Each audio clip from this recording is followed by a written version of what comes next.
Meantime, Clark County is also wrapping up an audit of the Animal Foundation, and it's a pretty mixed bag. That report helps determine if the nonprofit shelter is using at least $5 million in taxpayer dollars the way that it's supposed to.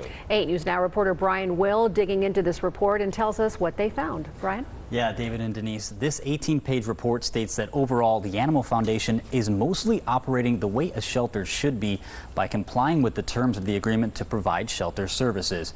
But it also says there are some issues that need to be addressed. Just over 24,000 animals were taken in during 2022. That's how busy the Animal Foundation is. It's one of the largest shelters in the nation. Some are concerned about how many animals it puts down. They euthanized about 4,200 animals last year. The audit says the shelter is not needlessly putting animals down, despite capacity and staffing issues.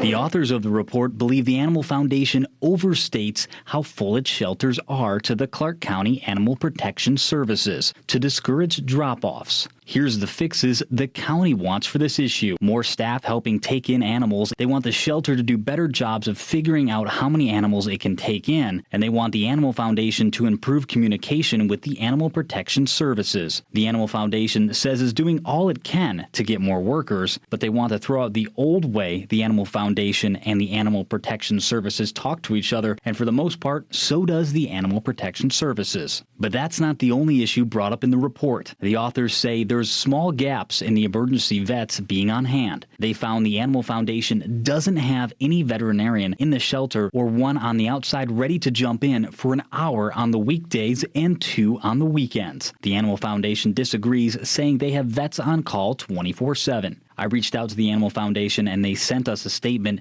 which says in part, "We thank Clark County for the thorough and comprehensive audit. This audit confirms the high standard of care provided by the Animal Foundation." Councilwoman Victoria Seaman of Ward 2, who has long been a critic of the Animal Foundation, disagrees and sent us a statement which says, "I am not surprised that Clark County's audit of the operations of the Animal Foundation uncovered shortfalls. But the county says overall the foundation is complying with the terms of the Animal Services Agreement."